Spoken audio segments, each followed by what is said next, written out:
Hello everyone. So welcome back to another session of the recursion series. Last episode में हमने देखा था कि रिकर्शन के लिए जो इम्पोर्टेंट चीज होती है मेथड स्टैक वो क्या होता है। तो मेथड स्टैक हमने कम्प्लीटली अंडरस्टैंड कर लिया है कि मेथड स्टैक में मेथड कॉल कैसे सेव होती हैं और वो मेथड कॉल एग्जीक्यूट कैसे होती हैं। तो उसी को हम कंटिन्यू कर रहे हैं। अब हमें देखना है कि रिकर्शन क्या होती है, राइट। तो हमने देखा था लास्ट एपिसोड में कि जब हम एक मेथड स्टैक बनाते हैं, let's say this is my method stack. इसमें ये मेथड मेन आ गया मेरा। इस मेथड मेन के बाद लेट्स से मेथड वन है and then method two and so on, right. तो हमने देखा था कि ये स्टैक है। Stack is like first in last out. तो जो इस स्टैक में, इस मेथड स्टैक में जो मेथड सबसे लास्ट में एंटर करेगा वो मेरा सबसे पहले एग्जीक्यूट होगा। ये मेथड स्टैक का बेसिक फंडा है। तो ये हमने क्लियरली देख लिया है कि सबसे पहले मेथड टू एग्जीक्यूट होगा। उसके बाद कर्सर कहाँ पे आएगा? डायरेक्टली मेन पे नहीं आएगा। जिसने मेथड टू को कॉल करा है वहां पे कर्सर आएगा। तो मेथड वन ने मेथड टू को कॉल करा था, राइट। तो ये कर्सर वापस मेथड वन पे आ गया। अब मेथड वन में इस कॉल के बाद जितनी पेंडिंग स्टेटमेंट है वो कॉल होंगी, एग्जीक्यूट होंगी। और जब वो मेथड वन की पेंडिंग एग्जीक्यूशन हो जाएगी स्टेटमेंट का, तो वापस फिर मेन मेथड पे आएगा और मेन मेथड की जो बाकी बची हुई स्टेटमेंट्स हैं वो एग्जीक्यूट होंगी। तो अब हमें रिकर्शन देखना है। रिकर्शन क्या होती है? तो रिकर्शन कुछ नहीं है जहां पे मेथड मेन ने मेथड वन को कॉल करा और मेथड वन ने अगेन मेथड वन को कॉल करा, अगेन मेथड वन ने मेथड वन को कॉल करा। मतलब मेथड कॉलिंग इटसेल्फ। जब एक मेथड अपने आप को बार बार कॉल करता रहता है उसी को बोलते हैं रिकर्शन। तो इसमें देखो एक प्रॉब्लम अराइज हो सकती है कि मेथड वन ने दोबारा मेथड को कॉल करा, बट लेट्स से कि यहां पे आके मेरा स्टैक की जो मेमोरी है वो फुल हो गई है। इसके बाद कोई और मेथड कॉल इस स्टैक में नहीं आ सकती। तो यहाँ पे एक एरर आती है, that is stack overflow error. Stack overflow. And this is the only drawback of recursion type of programming. Recursion में ये एरर बहुत कॉमन है और ये कब आती है? जब हम हमारी इनफाइनाइट मेथड कॉल स्टैक में आती रहती हैं। इसीलिए रिकर्शन में मोस्ट इंपॉर्टेंट जो चीज होती है वो होती है कि टर्मिनेटिंग कंडीशन क्या है मेरी। What is my terminating condition? मुझे ये पता होना चाहिए कि मुझे कितनी मेथड कॉल एक स्टैक में देनी है, कितनी बार मेथड वन अपने आप को कॉल करेगा, वो मुझे पता होना चाहिए। अगर वो नहीं पता है तो मेरा स्टैक ओवरफ्लो एरर आ जाएगा। तो मुझे वो टर्मिनेटिंग कंडीशन हमेशा पता होनी चाहिए। तो इसको एक एग्जांपल की हेल्प से समझते हैं। लेट्स से कि मेरे पास एक एरे है 10, 20, 30, 40 एंड 50। ये मेरे पास एक एरे है सिंपल।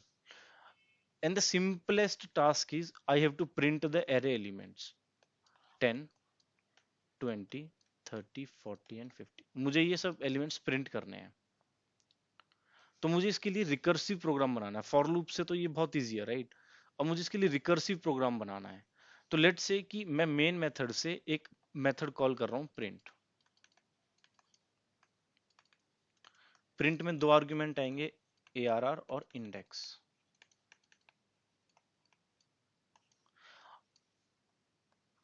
अब ये इंडेक्स जो है ये मेरा टर्मिनेटिंग कंडीशन को एग्जीक्यूट करेगा। अब हमें इस एरे से पता चल रही है कि इस एरे में कितने एलिमेंट हैं, 1 2 3 4 5। इस यानी कि इसकी अगर मैं लेंथ देखूंगा तो लेंथ इसकी आ रही है 5 और मैक्सिमम इंडेक्स जाएगा 4 पे।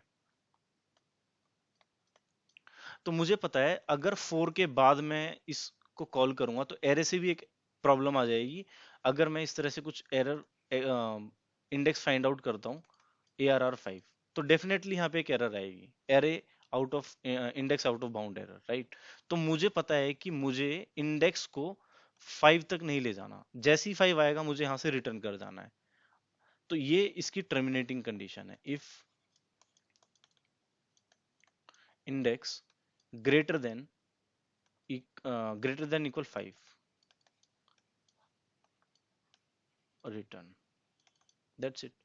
मुझे पता है कि जब मेरा इंडेक्स 5 से या 5 से ज्यादा हो जाए, मतलब 5 पे भी अगर 5 आ गया है मेरा, तो मुझे क्या कर जाना है, रिटर्न कर देना है, ठीक है। बट ये 5 में यहाँ पे हार्ड कोड कर रहा हूँ, बट अल्टीमेटली 5 क्या है, A R R dot length, A R R dot length. तो जैसे ही मेरा 5 आएगा इंडेक्स की वैल्यू, मैं रिटर्न कर जाऊंगा। और लास्ट में मैं फिर एक इसको मेथड को अपने आप कॉल कर सकता हूँ, यहाँ पे सीसो लिख दो, syso statement a are r of i, और यहाँ पे मेरा रिकर्सिव कॉल आएगा ए आर आर कॉमा, देखो इंडेक्स आ रहा है, लेट से कि जब मैं फर्स्ट टाइम कॉल करूंगा तो इंडेक्स की वैल्यू में 0 डालूंगा, राइट। बट जब मैं इसके मेथड के अंदर से कॉल करूंगा तो मैं इसको इंक्रीमेंट करता रहूंगा, तो वो क्या हो जाएगा, इंडेक्स प्लस 1, दैट्स इट। तो ये मेरा रिकर्सिव प्रोग्राम हो गया, किसी एरे को एलिमेंट को प्रिंट करना विद मेंटेनिंग इंसर्शन ऑर्डर। पहले 10 प्रिंट होगा, फिर 20, फिर 30, फिर 40 एंड 50। तो इसका कंप्लीट प्रोग्राम देखते हैं। तो ये इसका कंप्लीट प्रोग्राम होगा। अब यहाँ पे हम देख सकते हैं कि मेरा ये एरे के एलिमेंट है 10, 20, 30, 40, 50। तो इसका अगर मैं A R R dot length निकालूंगा वो क्या आएगा, 5 आएगा। बट इसका मेरा जो मैक्सिमम इंडेक्स आएगा वो क्या आएगा, 4 आएगा। तो मैंने स्टार्टिंग में इंडेक्स कौन सा दे दिया, 0। This 0 is nothing but index. मैं यहाँ पे चेक कर रहा हूँ, अब मैं इस कॉल इस मेथड में आ गया हूँ प्रिंट में। अब मैं यहाँ पे चेक कर रहा हूँ इंडेक्स, जो मैं यहाँ पे वैल्यू आ रही है, अगर वो वैल्यू मेरी ग्रेटर देन है A R R dot length minus one. Length minus one क्या हो जाएगा, 4, यानी कि मैक्सिमम इंडेक्स से अगर मेरा ज्यादा जा रहा है तो मुझे रिटर्न करना है, अदरवाइज मुझे क्या करना है, प्रिंट करना है A R R dot I plus one.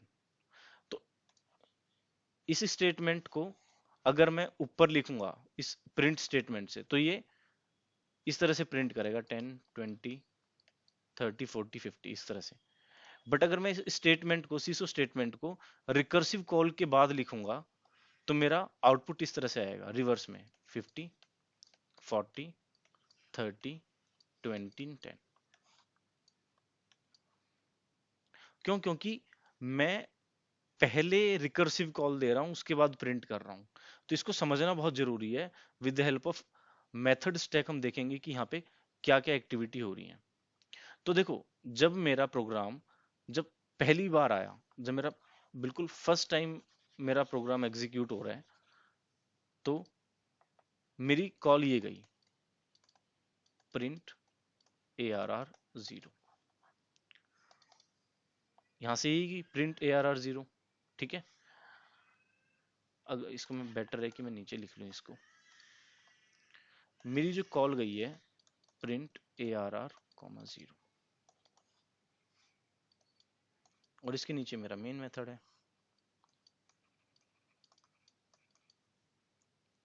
देखो, अब उसके बाद फिर ये कंडीशन चेक होगी। अब यहाँ पे इंडेक्स की जगह मेरी क्या ही है, 0 आया है। क्या 0 A R R dot length minus one, ultimately this is 4। तो 0 बड़ी है क्या 4 से, नहीं।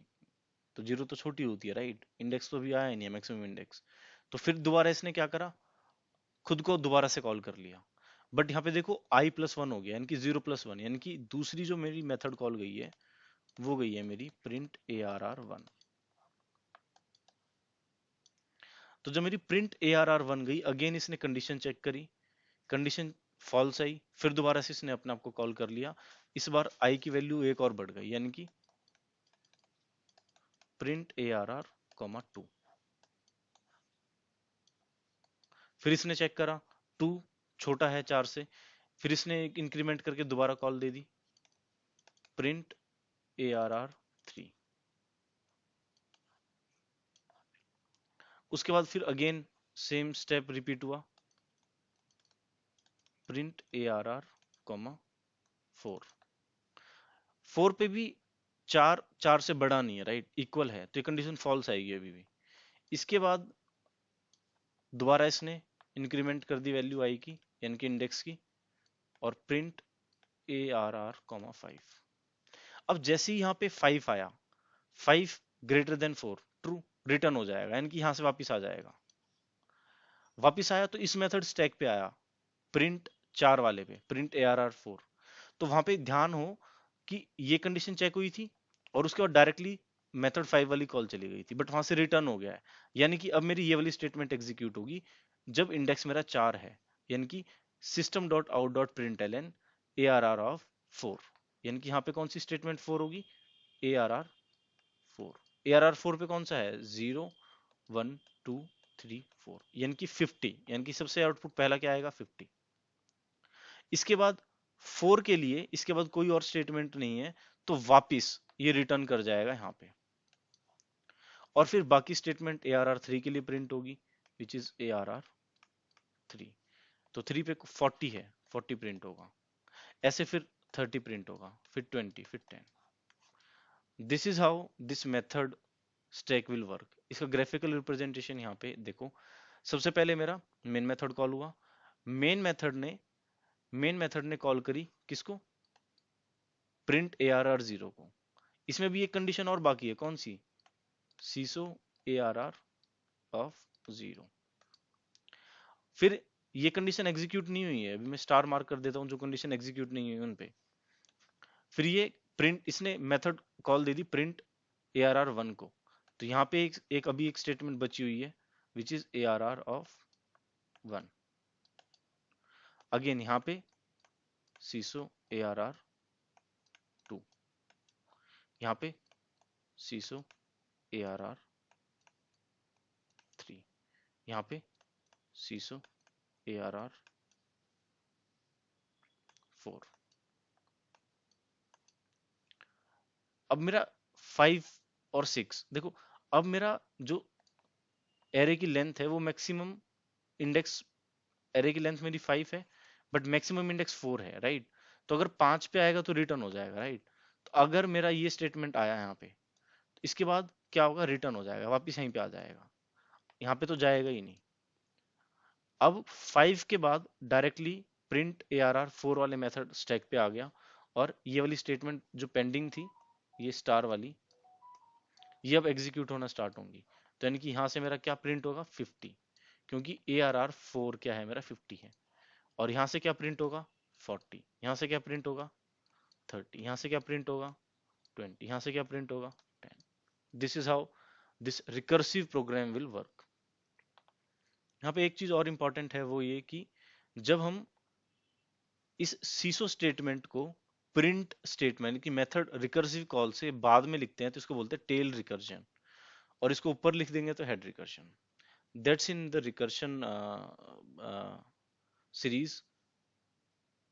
रिकर्शन में भी बहुत कुछ अभी प्रोग्राम और हम चेक करेंगे, बट बेसिक कॉन्सेप्ट रिकर्शन का यही है। Thanks for watching this video.